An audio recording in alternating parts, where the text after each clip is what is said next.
Bonjour frères et sœurs et bienvenue dans votre émission, bienvenue à l'émission Ginosco.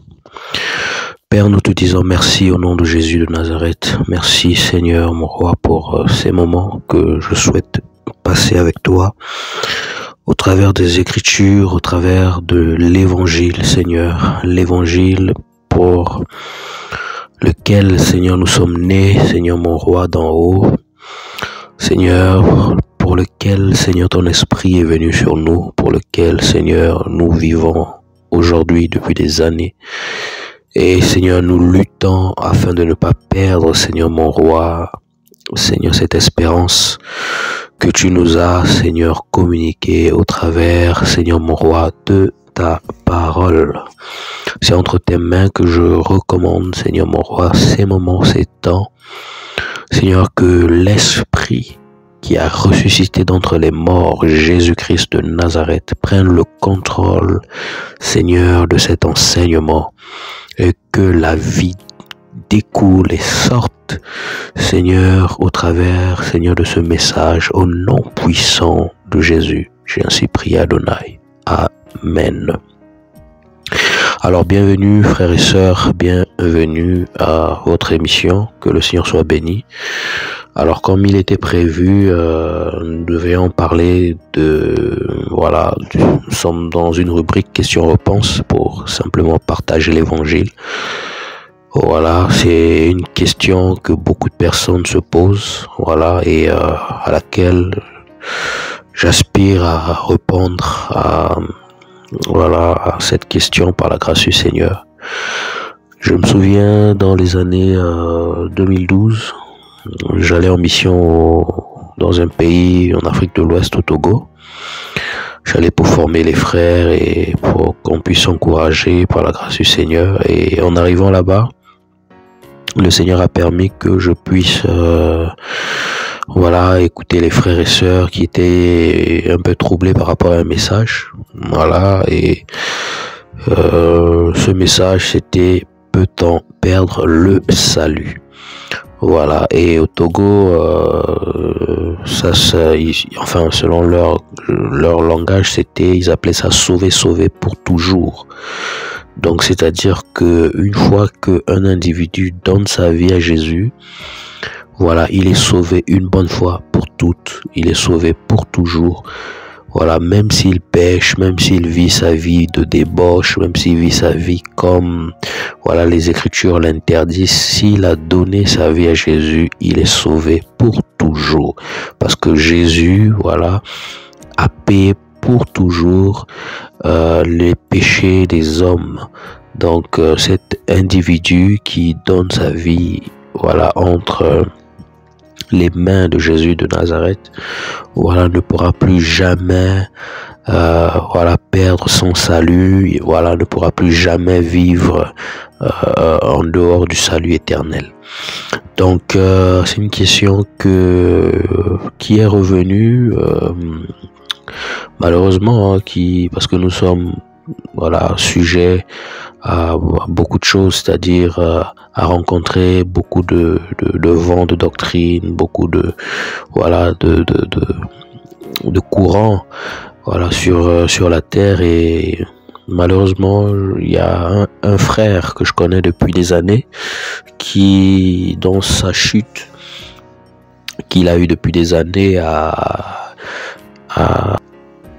a embrassé un tel message. Donc en revenant de sa chute, il a côtoyé des aînés dans la foi, des anciens que je connais, et commencé à partager des enseignements comme quoi on ne perd pas le salut, et envoyer des vidéos à certains frères, des frères assez faibles dans la foi apparemment, qui eux ont commencé à être troublés aussi par rapport à ce message. Comment est-ce qu'on ne perd pas la foi? Et ça a commencé à causer un peu des petits soucis, jusqu'à ce que ces anciens ont commencé à interpeller ce frère que j'aime beaucoup, Et voilà, il a été ferme, hein, parce que ils ont convoqué une réunion, voilà, une réunion via les réseaux sociaux, donc sur WhatsApp. On a fait une conférence et j'ai pu écouter le frère, et vraiment ce qu'il disait, c'était vraiment pas biblique du tout. Et voilà, ça m'a rappelé ce qui s'était passé en 2012 au Togo, et on avait un peu tenu cette question. Et aujourd'hui, par la grâce du Seigneur, j'aimerais, voilà, répondre à cette question dans cette rubrique questions-réponses, parce que nous allons avoir de plus en plus des rubriques comme ça, questions-réponses, et si le Seigneur permet, on va faire de moins en moins de temps sur des rubriques courtes, voilà, d'au moins maximum 30 minutes, si le Seigneur permet, voilà, ou 40 minutes, ou peut-être encore un peu plus short, plus courte, que le Seigneur, voilà, me guide. Vous allez m'excuser parce que je suis un peu grippé. Voilà, j'ai repoussé le message parce que j'étais un peu souffrant, voilà, avec la grippe. On est en Europe en plein hiver, et voilà, la gorge, tout ça, c'est pas évident. Donc la voix, c'était pas ça. Je devais faire le message depuis dimanche. Mais voilà, on se retrouve à ce que je le fasse aujourd'hui, mardi. Que ce nous y tienne, le Seigneur soit béni. Alors, qu'est-ce que le salut? Puisque nous allons parler du salut en tant qu'enfant du Seigneur, en tant que disciple de Jésus. Voilà, le salut, c'est notre objectif final. Voilà, c'est ce qui nous motive, ce qui a fait en sorte qu'on puisse donner nos cœurs au Seigneur. C'est parce que, voilà, on a cette espérance, voilà, de l'au-delà, pour vivre pour toujours, voilà, avec notre bien-aimé Jésus-Christ de Nazareth. Alors, c'est quoi le salut? Selon Éphésiens 1:13, la parole nous dit ceci: en lui, vous aussi, après avoir entendu la parole de la vérité, l'évangile de votre salut, en lui, vous avez cru, et vous avez été scellés du Saint-Esprit, vous avez été scellés du Saint-Esprit qui avait été promis autant pour moi, lequel est un gage de notre héritage pour la rédemption de ceux que Dieu s'est acquis pour célébrer sa gloire. Alors au verset 13, en lui vous avez aussi, après avoir entendu la parole de la vérité, l'évangile de votre salut. Vous voyez, donc la bonne nouvelle, donc l'évangile a pour but d'apporter le salut à quiconque croit au nom puissant et précieux de notre Sauveur Jésus-Christ de Nazareth. Alors le salut, voilà, selon l'étymologie grecque, nous parle de soteria, qui veut dire délivrance, sécurité, sûreté, voilà, sauver ou être sauvé. Et on doit être délivré de quoi? Voilà, donc lorsque on doit être délivré de quoi? Lorsque l'évangile est annoncé, l'évangile a pour but en fait de délivrer les hommes du péché, délivrer les hommes de leur faiblesse, délivrer les hommes, voilà, de leur passé, afin qu'ils deviennent des personnes nouvelles. Voilà, nous parle aussi de la sécurité. La sécurité par rapport à quoi? La sécurité par rapport au salut. Voilà, parce que on veut être rassuré de notre salut, rassuré de la voie que nous avons choisie pour l'éternité. Et ensuite, la sûreté, c'est la même chose, toujours la sécurité. Voilà, être sauvé, voilà, être convaincu, avoir l'assurance par rapport au salut. Et on va prendre d'autres passages pour encore nous encourager selon les Écritures dans le livre de Jean, chapitre 3 au verset 16. C'est un passage que j'aime beaucoup. Jean 3,16 nous dit ceci. Voilà. Car Dieu a tant aimé le monde qu'il a donné son Fils unique, afin que quiconque croit en lui ne périsse point, mais qu'il ait la vie éternelle. Vous voyez un peu le but de l'évangile. Voilà, Dieu a tant aimé l'humanité qu'il a donné, voilà, en rançon, en cadeau, voilà, à quiconque croit en lui ne périsse point. Donc le but c'est que quiconque croit, tous les hommes du monde entier qui croient en Jésus. Voilà, le but c'est qu'ils ne périssent pas, voilà, dans le feu éternel, mais qu'ils aient la vie éternelle. Voilà, qu'il ait la vie éternelle. Donc, qu'il ait le salut éternel. Donc, la vie éternelle nous parle du salut. Et selon Jean 3 au verset 36, on va aller jusqu'au verset 36 pour voir ce que l'Écriture nous dit. Voilà, et au verset 36, celui qui croit au Fils a la vie éternelle. Vous voyez, celui qui croit au Fils a la vie éternelle.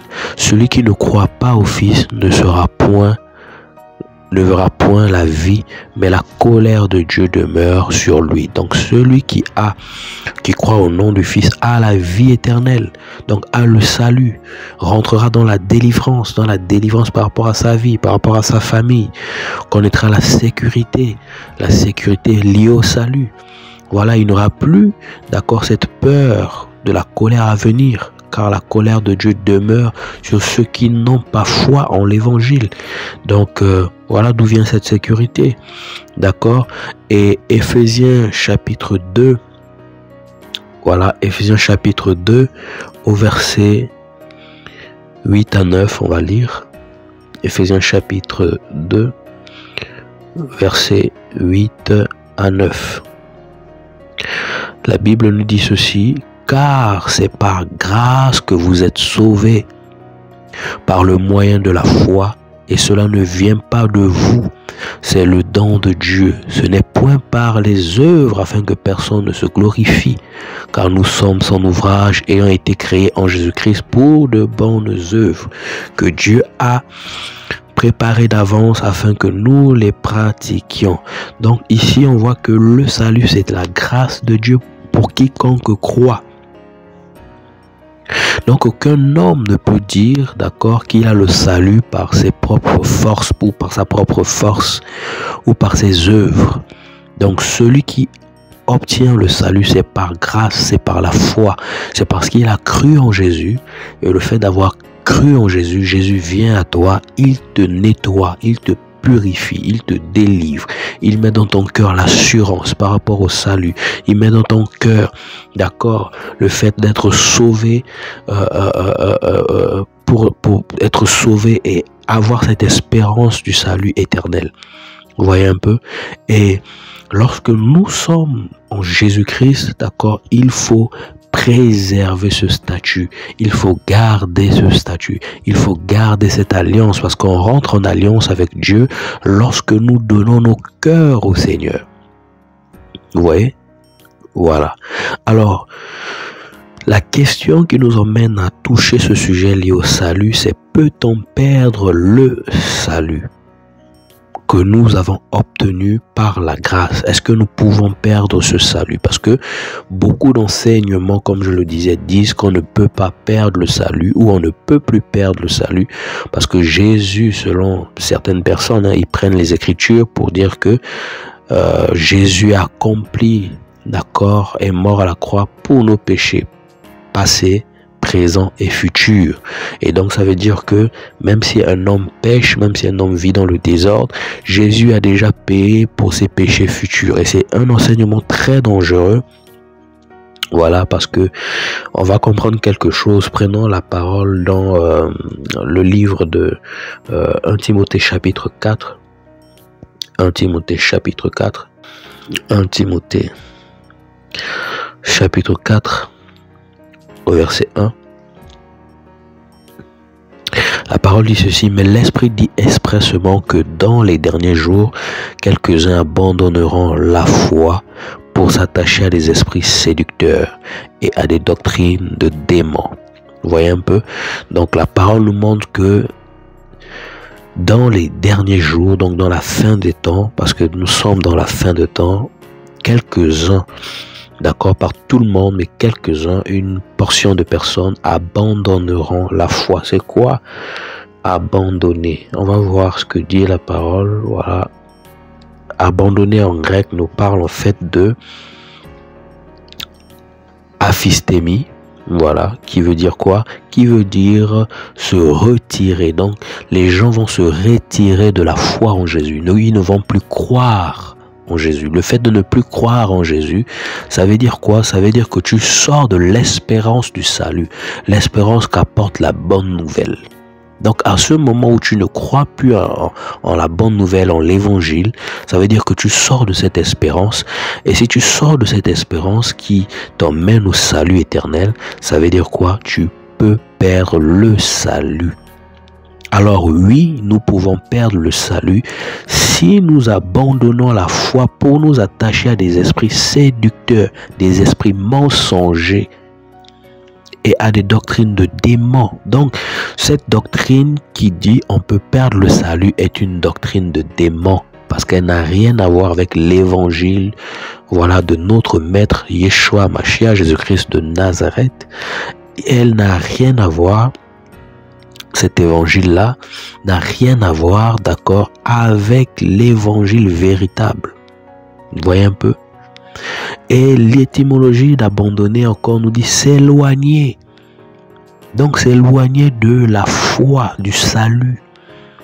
Ou encore quitter. Aphistemi, c'est ça, c'est se retirer, s'éloigner, quitter la foi. Donc lorsqu'on quitte la foi liée au véritable salut, le véritable évangile de Christ, d'accord, c'est-à-dire qu'on ne croit plus à l'évangile véritable de Christ, d'accord, on fait quoi? On sort automatiquement de la pensée du Seigneur. Et si on sort de là, automatiquement, d'accord, on perd le salut si on ne fait pas attention.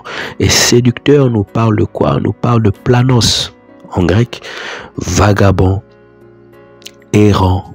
Donc des esprits vagabonds, des esprits qui ne sont pas stables, des esprits errants, des esprits trompeurs, des esprits, d'accord, qui amènent à l'erreur.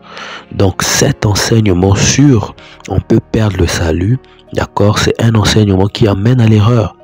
Celui qui corrompt, celui qui est imposteur, donc celui qui corrompt, d'accord, le véritable évangile, d'accord, c'est un esprit imposteur. Et cet esprit imposteur n'est tout simplement que, d'accord, des esprits séducteurs, des doctrines de démons. Donc, nous pouvons bel et bien perdre le salut selon les Écritures. Alors, on va prendre quelques passages pour confirmer ce que nous dit l'évangile véritable de Jésus, l'évangile de notre salut. Voilà, on doit veiller dessus afin de ne pas sortir de la foi, de peur de perdre son salut éternellement. Voilà, même si nous avons donné nos vies à Jésus et que nous croyons en lui, il est possible, d'accord, de perdre son salut, même si Jésus est mort à la croix une bonne fois pour toutes pour les péchés, d'accord, des hommes. D'accord, ça ne veut pas dire que on doit se permettre de vivre dans le désordre, d'accord, on doit se permettre de vivre n'importe comment pour perdre, d'accord, soi-disant Jésus a tout accompli, etc. Non, voilà, vous voyez, parce qu'en vivant comme ce que disent certaines personnes, on s'attrape des démons, on s'attrape beaucoup de choses qui peuvent rentrer dans nos vies. On peut ouvrir un carrefour aux démons.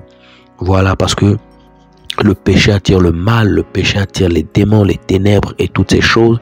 Et ça sort les gens, ça emmène les gens dans une situation qui n'a rien à voir avec la parole de Dieu.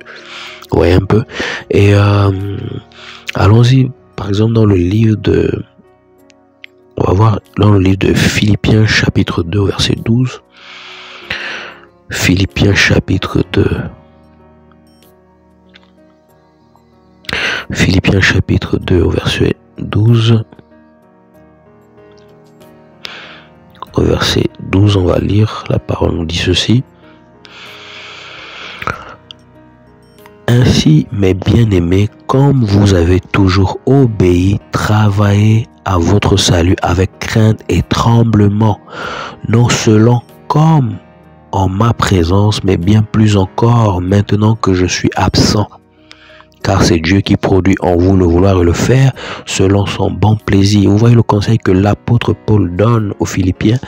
Il dit travaillez à votre salut avec crainte et tremblement. Pourquoi avec crainte et tremblement? Parce que l'apôtre Paul, d'accord, savait qu'il était possible de perdre son salut. Voilà, travaillez à votre salut avec crainte, travaillez à votre salut avec crainte et tremblement, non seulement comme en ma présence, mais bien plus encore maintenant que je suis absent. Prenons encore un autre passage dans le livre de 1 Pierre. 1 Pierre chapitre 5 au verset 8. 1 Pierre chapitre 5 au verset 8 nous dit ceci: soyez sobres, veillez, votre adversaire le diable rôde comme un lion rugissant, cherchant qui il dévorera. Vous voyez un peu, cherchant qui il dévorera. Donc il dit soyez sobres, veillez. Pourquoi on doit veiller? Car votre adversaire, le diable, rôde. Donc il rôde autour de qui? D'accord, il rôde autour des enfants du Seigneur Jésus-Christ de Nazareth, autour de ceux qui lui ont donné sa vie. D'accord, pour pouvoir, d'accord, les dérober, pour pouvoir les détruire, pour pouvoir les tuer, car le voleur ne vient que pour dérober, égorger et détruire. Vous voyez un peu, dérober quoi? Dérober la foi d'un chrétien, dérober le salut d'un chrétien. Donc ces choses sont possibles. L'ennemi peut venir pour détruire la vie d'un véritable enfant du Seigneur. Et prenons le livre de Colossiens chapitre 1. Colossiens chapitre 1. Voilà, au verset 21 à 23. Colossiens chapitre 1, verset 21 à 23 nous dit ceci. Verset 21 à 23 nous dit ceci. Et vous qui étiez autrefois étrangers et ennemis par vos pensées et par vos mauvaises œuvres, il vous a maintenant réconciliés par sa mort dans le corps de sa chair, pour vous faire paraître devant lui saint, irrépréhensible et sans reproche, si du moins vous demeurez fondés et inébranlable dans la foi. Vous comprenez? Si du moins vous demeurez fondés et inébranlable dans la foi, sans vous détourner de l'espérance de l'évangile que vous avez entendu, qui a été prêché à toute créature sous le ciel, et dont moi, Paul, j'ai été fait ministre. Alléluia. Le verset 3 est vraiment profond. Si du moins vous demeurez fondés. Donc si vous restez enraciné, si vous restez ferme, inébranlable dans la foi, sans vous détourner, sans sortir, sans quitter, comme on a vu au début, comme on a vu au début, d'accord, aphistémie, donc abandonner, sans se retirer, sans s'éloigner, sans quitter. Vous comprenez un peu le droit chemin de l'évangile. D'accord, l'évangile que vous avez entendu, qui a été prêché à toute créature sous le ciel, et dont moi, Paul, j'ai été fait ministre. Vous comprenez? Donc l'apôtre Paul encore est en train de dire ici aux Colossiens qu'ils doivent tenir ferme.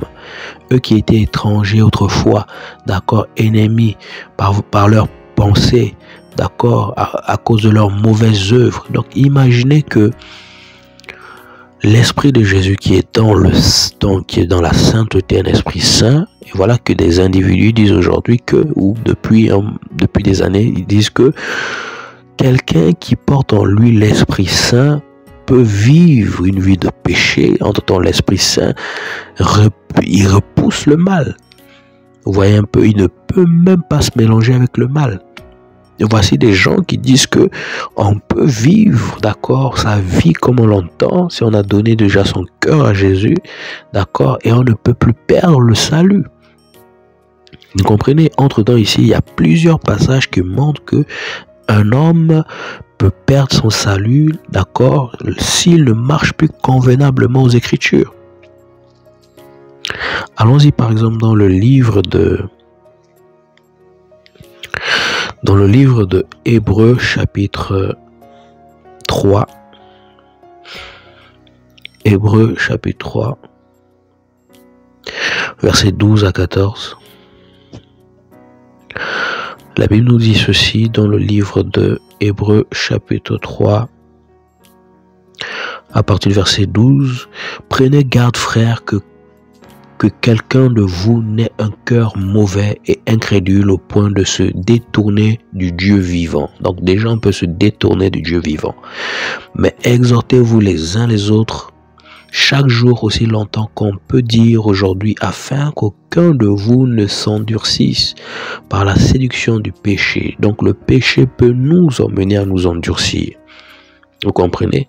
Car nous sommes devenus participants de Christ pourvu que nous retenions fermement jusqu'à la fin l'assurance que nous avions au commencement. Donc quelle assurance? L'assurance du salut. Pendant qu'il est dit, aujourd'hui, si vous entendez sa voix, n'endurcissez pas vos cœurs comme lors de la révolte. Vous comprenez un peu? Donc on doit toujours veiller afin de ne pas s'endurcir, afin de ne pas être séduit par le mal, par le péché. Et on nous dit quoi au verset, prenons quoi un autre passage dans Matthieu chapitre Matthieu chapitre 24 au verset 13.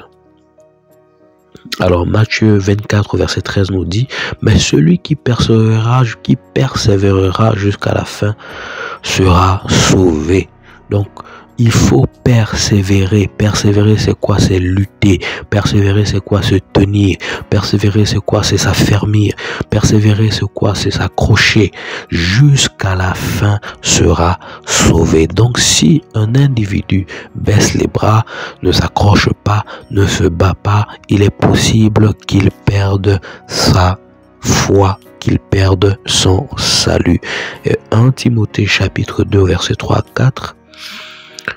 1 Timothée chapitre 2 verset 3 à 4 nous dit ceci: cela est bon et agréable devant Dieu notre Sauveur, qui veut que tous les hommes soient sauvés et parviennent à la connaissance de la vérité. Vous voyez un peu? Donc le Seigneur ne veut pas que les hommes se perdent. Il veut que tous les hommes soient sauvés et parviennent, à la connaissance de la vérité. Et la connaissance de cette vérité-là, c'est que nous pouvons perdre notre salut. D'accord? Et venons toujours dans le livre de Timothée au chapitre 1. 1 Timothée chapitre 1 au verset 18 à 20. Au verset 18 à 20. 1 Timothée chapitre 1 au verset 18 à 20 me dit ceci: le commandement que je t'adresse, Timothée, mon enfant, selon les prophéties faites précédemment à ton sujet, c'est que d'après elles tu combattes le bon combat en gardant la foi. Vous voyez, on dit en gardant la foi. Donc le contraire de garder, c'est de perdre. Donc on peut perdre la foi. Et si on perd la foi, on perd son salut. Vous voyez un peu, on dit en gardant la foi, verset 19, et une bonne conscience. Cette conscience, quelques-uns l'ont perdue. Et Paul le dit. Et ils ont fait naufrage par rapport à la foi. Donc ils ont abandonné la foi, ils ont abandonné le salut. De ce nombre sont Hyménée et Alexandre, que j'ai livrés à Satan, afin qu'ils apprennent à ne pas blasphémer. Vous voyez un peu? Et il y a d'autres passages, d'accord, comme ça, qui montrent qu'on peut perdre le salut. Allons-y par exemple dans le livre d'Apocalypse, chapitre 3, au verset 5. Apocalypse chapitre 3 verset 5 dit: celui qui vaincra sera revêtu ainsi de vêtements blancs. Je n'effacerai point son nom du livre de vie, et je confesserai son nom devant mon Père et devant ses anges. Il dit: je n'effacerai point son nom du livre de vie. Donc si on efface le nom de quelqu'un du livre de vie, ça veut dire qu'on peut perdre le salut. Parce que sans cela, qui ont le nom inscrit dans le livre de vie sont ceux-là qui peuvent uniquement rentrer dans le salut éternel. Vous voyez, parce que selon les Écritures, on peut remarquer qu'il y a 3 types de salut. D'accord, le salut, on dirait le salut général, ou le salut de base, c'est-à-dire lorsqu'un homme donne sa foi au Seigneur Jésus, d'accord, il obtient le salut général dont tous les hommes ont besoin. Et ensuite, il faut préserver ce salut-là. D'accord, dans la vie de tous les jours. Donc, on appelle cela le salut de tous les jours. Donc, ne pas mentir, préserver sa sainteté, ne pas tricher, ne pas vivre dans l'impudicité, dans l'immoralité, ne pas entrer dans l'idolâtrie, ne pas. Donc, toutes ces choses-là, il faut veiller chaque jour. Il faut se préserver chaque jour. D'accord, pour ne pas tuer cette conscience, comme Paul disait à Timothée. D'accord, dans plusieurs on fait naufrage. Et Apocalypse chapitre 8, d'accord, Apocalypse chapitre 8 au verset 13, voilà, nous dit ceci: je regardais et j'entendis un aigle qui volait au milieu du ciel et disant d'une voix forte: malheur, malheur aux habitants de la terre à cause des autres sons du son de la trompette des 3 anges qui vont sonner. D'accord, et on peut voir en fait, d'accord, dans Apocalypse chapitre 8, d'accord, que les trompettes en fait c'était des jugements, d'accord, qui tombaient sur la terre. D'accord, les jugements. Donc, lorsqu'il y aura l'enlèvement de l'Église, il y aura, d'accord, ceux qui craignent le Seigneur véritablement, qui seront enlevés, et ceux qui ne le craignent pas, qui vivaient, d'accord, une double vie, qui vont rester. Et eux, ils vont vivre, d'accord, les châtiments, d'accord, la grande tribulation, d'accord, les châtiments que annonçait l'Évangile véritable. Vous voyez un peu. Et pour ceux qui lisent, vous allez voir toutes les souffrances auxquelles les hommes, d'accord, vont passer. Voilà, dans Apocalypse chapitre 8. Voilà, pour ceux qui connaissent aussi, l'eschatologie, d'accord. Voilà, qui nous parle de la fin du monde, etc. Ces enseignements-là, je prie que le Seigneur fasse qu'on puisse aussi les partager sur Ginosco. Et toujours dans Apocalypse chapitre 20, verset 15. Apocalypse 20, verset 15, nous dit ceci: quiconque ne fut pas trouvé écrit dans le livre de vie fut jeté dans les temps de feu. Vous voyez un peu? Donc ça veut dire que un être humain, d'accord, si on peut déjà retirer le nom de quelqu'un qui était écrit, ça veut dire que si ton nom était déjà inscrit dans le livre de vie, ça veut dire que le Seigneur te reconnaissait comme étant son fils, comme étant quelqu'un qui a donné sa vie, qui lui a donné sa vie, et à un moment donné cette personne a fait un naufrage et son nom n'a plus été inscrit, tout comme aussi ceux qui n'ont jamais donné leur nom au Seigneur. La Bible dit que le jugement de Dieu est déjà sur eux. Vous comprenez un peu? Et voilà ce que dit la nouvelle alliance, d'accord, les Écritures selon la nouvelle alliance. Si on touche les Écritures selon la nouvelle alliance, voilà ce que dit la parole. Et allons-y aussi sur l'ancienne alliance. Que montre l'ancienne alliance? Est-ce que dans l'ancienne alliance, on peut aussi voir que il était possible de perdre le salut? Et je dirais oui, l'ancienne alliance aussi montre, parce que le Dieu de la nouvelle alliance et le Dieu de l'ancienne alliance est le même. Donc, il n'a pas changé. Et on peut le voir dans le livre le psaume de David, parce que David exprimait beaucoup son cœur. Et psaume 51, à partir du verset 11, la Bible dit ceci, psaume 51, à partir du verset 11, la Bible dit ceci: détourne ton regard de mes péchés, efface toutes mes iniquités. Voici David, l'homme selon le cœur de Dieu, qui dit à son maître: Yahweh, détourne ton regard de mes péchés, efface toutes mes iniquités. Ô Dieu, crée en moi un cœur pur, renouvelle en moi un esprit bien disposé. Ne me rejette pas loin de ta face, ne me retire pas ton Esprit Saint. Vous comprenez? Ne me retire pas ton Esprit Saint. Vous voyez? Donc il est possible que Dieu retire son esprit d'un homme. D'accord? Son Esprit Saint, son Saint-Esprit d'un homme. Et si Dieu retire son Saint-Esprit d'un homme, automatiquement c'est quel esprit qui rentre? C'est l'esprit du malin, c'est l'esprit, d'accord, de Satan. Et cet esprit-là, d'accord, emmène les gens dans la géhenne, dans le feu éternel. C'est pourquoi David priait pour que Dieu ne le retire pas son Esprit Saint à cause du mal, à cause du péché. D'accord? Car David savait que voilà, il était possible pour un homme qui craint Yahweh, qui craint l'Éternel, d'accord, de pouvoir se retrouver dans le feu éternel, dans la géhenne. Et on peut le voir sous l'Ancienne Alliance dans l'histoire de Saoul. Vous pouvez voir l'histoire de Saoul. Et Saoul était, voilà, l'homme que Dieu a choisi pour le peuple, la gestion, pour être le roi de son peuple, le peuple d'Israël. Et par la suite, on va voir que Saoul, qui était humble, va devenir rebelle et va vraiment désobéir au Seigneur.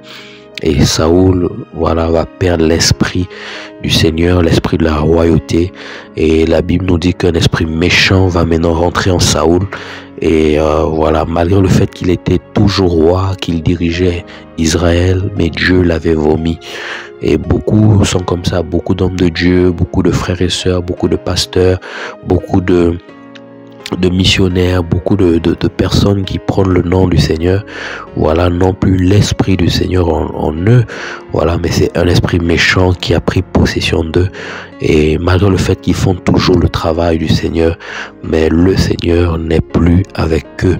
Voilà, et les signes peuvent se montrer très clairement dans la vie de certaines personnes.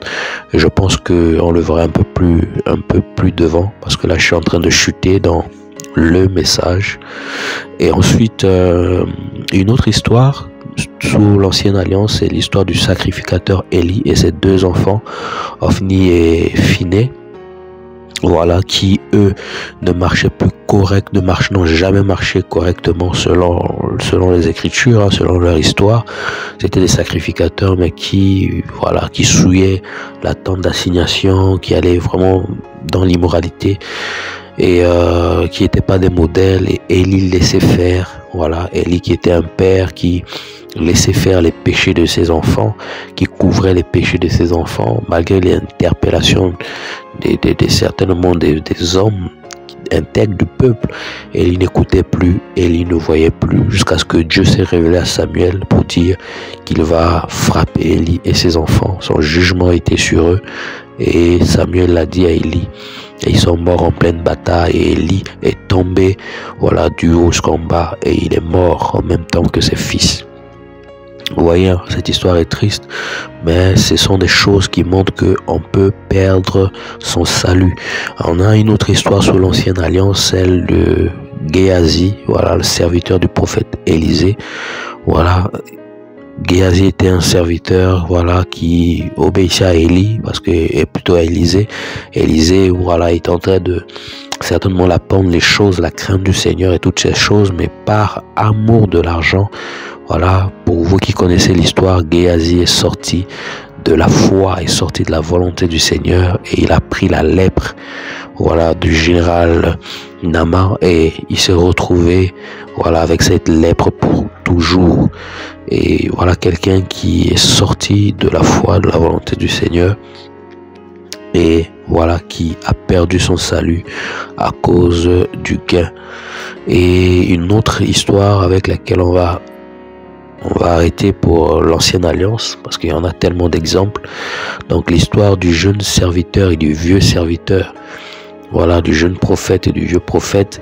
Et on se rend compte que le jeune serviteur ou prophète avait reçu, d'accord, les paroles du Seigneur claires, de ne pas aller manger dans la maison de quelqu'un, de ne pas s'arrêter après avoir livré le message du Seigneur. Mais au contraire, le vieux prophète l'a séduit en disant: un ange m'a apparu, m'a parlé, et que tu peux venir manger chez moi.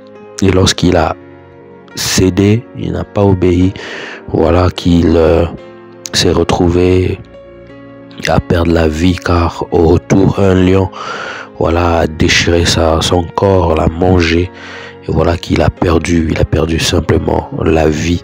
Entre-temps, voilà, la désobéissance, c'est le péché conduit à la mort. Vous voyez un peu, donc ici on voit qu'on peut perdre son salut. Il y a tellement de signes qui montrent qu'on peut perdre son salut.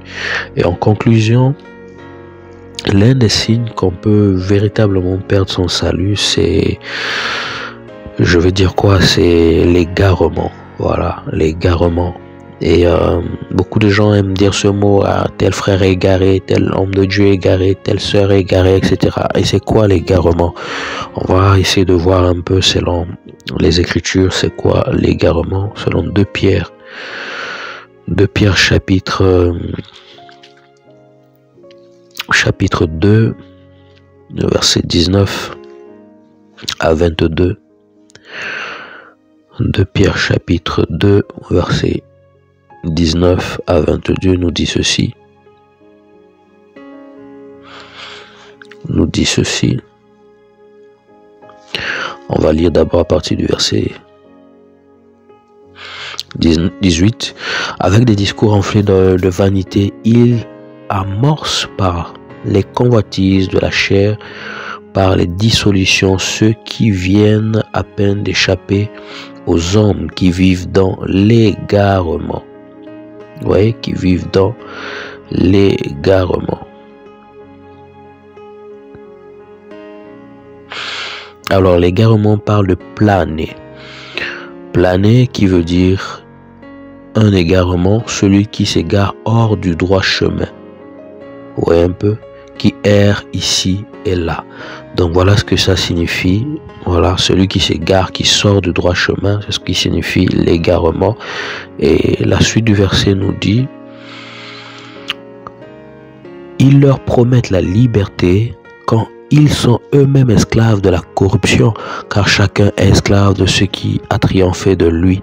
En effet, verset 20, si, après s'être retirés des souillures du monde, par la connaissance du Seigneur et Sauveur Jésus-Christ, ils s'y engagent de nouveau et sont vaincus, leur dernière condition est pire que la première, car mieux valait pour eux n'avoir pas connu la voie de la justice que de se détourner après l'avoir connu du saint commandement qui leur avait été donné. Il leur est arrivé ce que dit un proverbe vrai: le chien est retourné à ce qu'il avait vomi, et la truie lavait ses vautrées dans leur bourbier. Donc ça, c'est l'image de quelqu'un qui vit l'égarement. Quelqu'un qui vit l'égarement, c'est quelqu'un qui va dans les choses qu'il a vomi. Si vous voyez par exemple un frère ou un homme de Dieu, je veux parler d'abord d'un homme de Dieu. Si vous voyez un homme de Dieu qui prêchait la sainteté, qui prêchait la vérité, qui était ferme dans ce qu'il disait, voilà, par rapport, des hommes ne doivent pas, les hommes de Dieu ne doivent pas avoir des grosses voitures, les hommes de Dieu ne doivent pas avoir des villas, ne doivent pas, et lui aujourd'hui commence à avoir des villas, de grosses voitures, ça ne le dit plus rien. Les hommes de Dieu, on ne doit pas porter leur sac, lui on commence à porter son sac. En fait, c'est des signes comme ça que vous montrez, qui vous montrent que cet individu commence à rentrer dans l'égarement ou s'est déjà égaré. Vous voyez un peu pourquoi? Parce que le chien est retourné à ce qu'il a vomi. Vous voyez un peu, et la truie lavait ses vautrées dans le bourbier. Vous voyez un peu.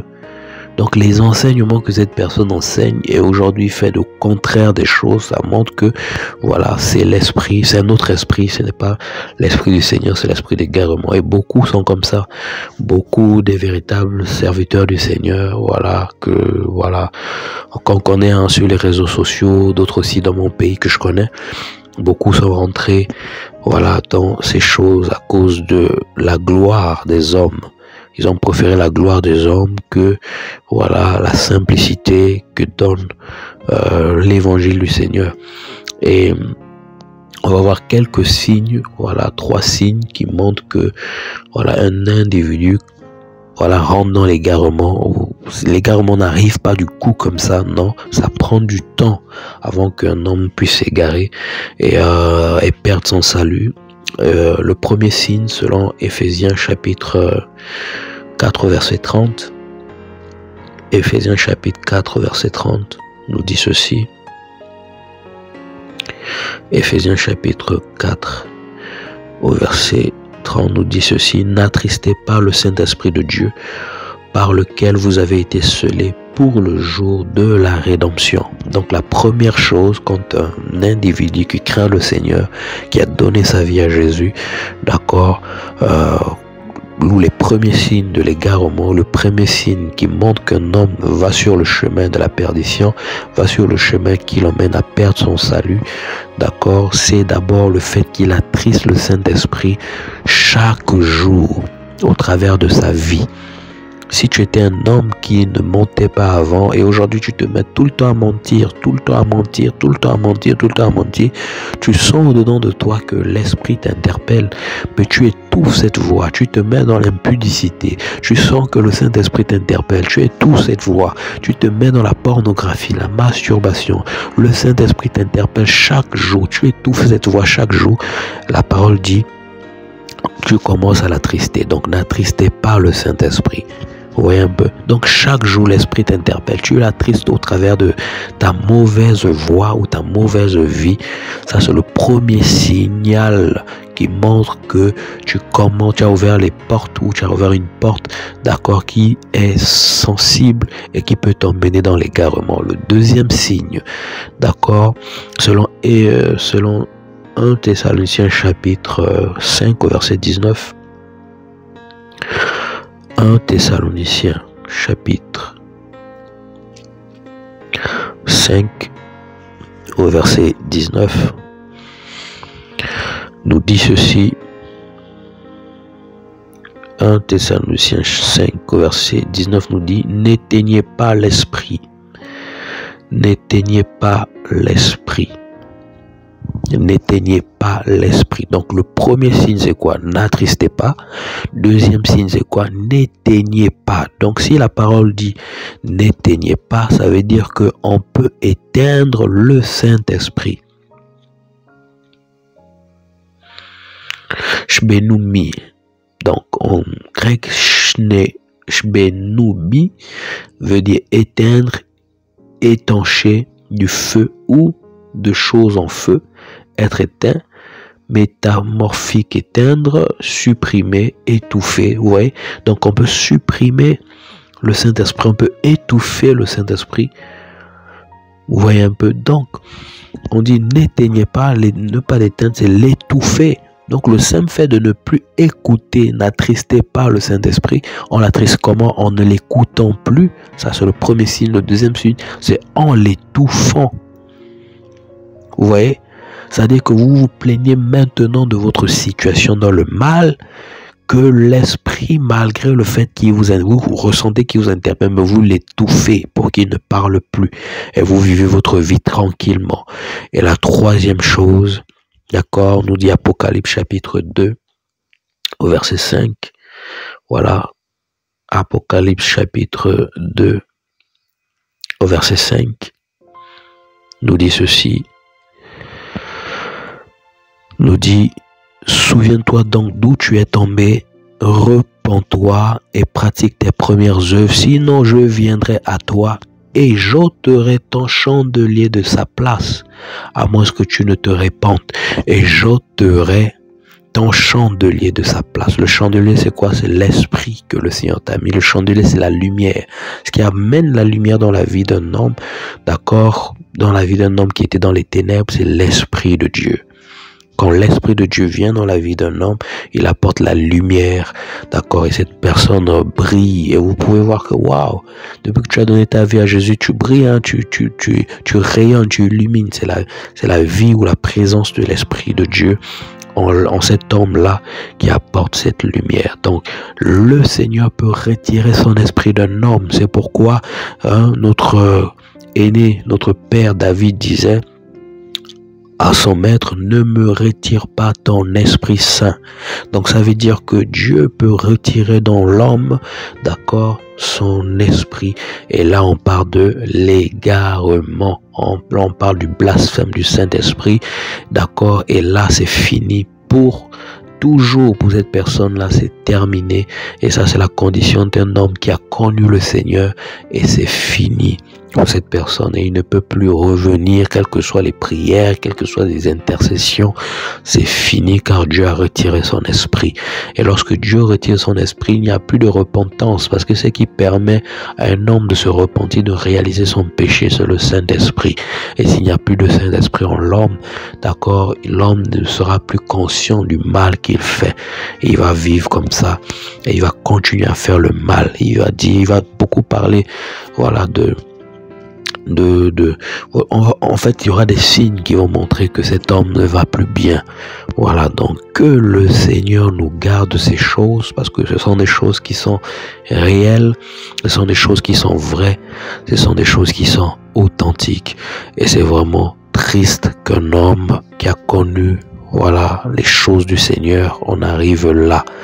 Et c'est vraiment très triste, et ça me fait penser vraiment à l'histoire de Saoul, parce qu'on dit que l'esprit du Seigneur a quitté Saoul et c'est notre esprit qui a remplacé. Donc ça, c'était vraiment le blasphème contre le Saint-Esprit, et c'est grave. Et que le Seigneur préserve ses enfants de toutes ces choses, que le Seigneur nous garde. Voilà, que le Seigneur me garde, moi, en tant que son serviteur, en tant que son fils, de ces choses. Voilà, je préfère encore laisser le ministère et être avec le Seigneur que chercher l'envie du ministère et perdre mon salut et perdre je ne sais pas quoi. Pour je ne sais pas quoi, perdre la présence du Seigneur pour je ne sais pas quoi. Non, je peux tout perdre sauf la présence du Seigneur. Je peux tout perdre, on peut tout m'enlever, l'argent, je sais pas, les biens, mais la présence du Seigneur, elle est tout pour moi.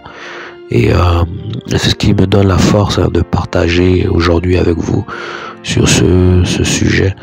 Malheureusement, j'ai pas pu faire 30 minutes, mais j'ai fait une cinquantaine de minutes. Et que le Seigneur soit béni par rapport à ce partage, question-réponse. Voilà, que le Seigneur soit béni au nom puissant de Jésus. J'espère avoir répondu à vos questions. Voilà cette question sur toutes ces personnes qui se posaient la question, est-ce qu'on peut perdre le salut? Oui, on peut bel et bien perdre son salut si on ne veille pas, voilà, à sa foi. Voilà, si on ne veille pas à notre entourage, parce que souvent ça peut être notre entourage qui peut nous emmener dans des voies qui ne sont pas bonnes. Les alliances qu'on peut faire peuvent nous emmener dans des voies qui ne sont pas bonnes. Aussi le fait de regarder le mal et de ne pas en parler, d'accord? Parce que lorsque un enfant du Seigneur voit le mal, il ne peut que parler du mal. Il ne peut que dire là il y a le mal. Parce que l'Esprit de Dieu en lui montre qu'il y a le mal. Mais s'il il se tait pour rester dans un certain milieu, dans un certain confort, ou parce que non c'est mon père, je ne dois pas parler, ou parce que non c'est un frère que j'aime bien, je ne dois pas parler, frère. Ça, vous êtes en train d'étouffer l'Esprit de Dieu en vous. Et Dieu vous demandera des comptes. Et si vous l'étouffez, Dieu peut venir retirer son esprit de vos vies. C'est pourquoi, quand il y a le mal, quel que soit l'individu, il faut parler. Voilà, parce que c'est ça le signe des véritables enfants du Seigneur. Parce que le mal dérange. Quand le Saint-Esprit est en toi, lorsqu'il voit le mal, tu es dérangé et tu ne peux accepter le mal. Tu ne peux que, d'accord, parler, voilà, contre les choses qui dérangent le Saint-Esprit. Que le nom du Seigneur soit béni. Père, je te rends toute la gloire au nom de Jésus pour ce partage. Je prie, Seigneur, pour tous ceux qui l'ont écouté, que nous ne rentrons pas, Seigneur, voilà, dans ces voies qui ne sont pas de toi. Garde-nous de la voie de l'ennemi, de la fausse sagesse, la sagesse humaine, de la crainte des hommes, afin de, Seigneur, ne pas rentrer, Seigneur mon roi, Père, dans, Seigneur, la rébellion liée à ta parole, ne pas rentrer, Seigneur mon roi, dans, Seigneur, l'égarement afin de perdre la foi ou son salut. Que le nom du Seigneur soit béni. Au nom de Jésus, j'ai ainsi prié. Amen.